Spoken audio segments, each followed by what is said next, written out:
नमस्कार, मैं doctor Manju Jain, retired associate professor from SNCN degree college Kanpur. मैं आजकल आप सबके लिए एक नया वीडियो पेश करती हूँ जिसका शीर्षक है प्रेरणादायक कहानी मेरी जुबानी। जी हाँ, प्रेरणादायक कहानियों का हमारे जीवन में बहुत बड़ा महत्व है। हम सब प्रेरणादायक कहानी पढ़ करके, सुन करके, लिख करके, याद करके इतने बड़े और अच्छे बने हुए हैं, जो कि हमें अच्छी अच्छी बातों की प्रेरणा देता है और हमें बुरे कर्मों से करने से बचाता है। तो आप खुद भी स्वयं भी आप जानते होंगे कि जब हमारे समाज में न्यायालय नहीं थी, पुलिस व्यवस्था नहीं थी, कोई कानूनी दंड नहीं था, लीगल कोई भी हमारे लिए पनिशमेंट नहीं था, तब हम इन्हीं किस्से कहानियों से, इन्हीं महापुरुषों की किंवदंतियों से, पुराणों की कथाओं से ही अपने व्यवहार को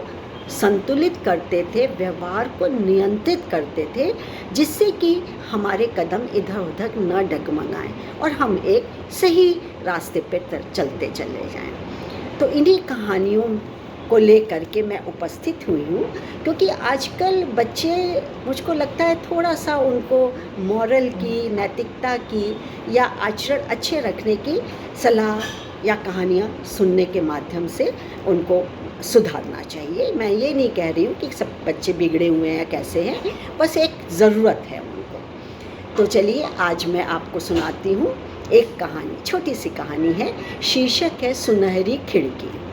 सुनहरी खिड़की का किस्सा ये है कि एक घर में, छोटे से घर में, एक प्यारी सी छोटी सी 3-4 साल की बच्ची रहती थी, चुलबुली, खूबसूरत और बड़ी ही बहुत ही खुश मिजाज लड़की रहती थी।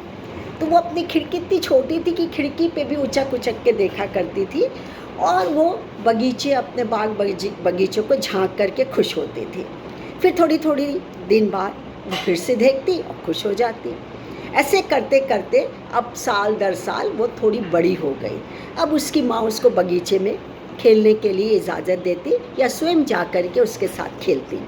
लेकिन लड़की ने अभी भी सामने जो घर था वो दिख रहा था, उसको देखना नहीं भूला और वो उस घर को देखने लगी। अरे बड़ा सुंदर घर है, कितनी चमचमाती खिड़कियां हैं, झिलमिल सितारे हो रहे हैं, कितना सुनहरी खिड़की है।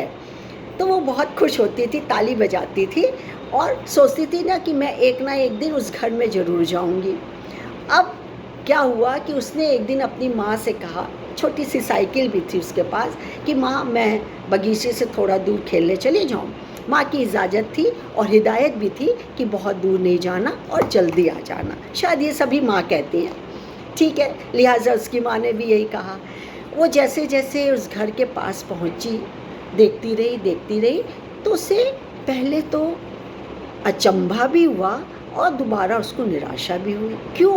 क्योंकि उसकी दीवारें बहुत टूटी फूटी थी, जगह जगह से पेंट जो कि था पील ऑफ हो गया था, रंगत उसकी उतरी हुई थी और खिड़की तो मैली कुचैली पड़ी हुई थी, कहीं सुनहरी नहीं दिख रही थी, कहीं झिलमिलाहट नहीं दिख रही थी। और निराशा होकर के हाथ मलते हुए वो जैसे पलटी तो दूसरी तरफ उसको एक घर दिखाई दिया और जैसे जैसे नज़दीक पहुंची तो उसे वो अपना घर लगा।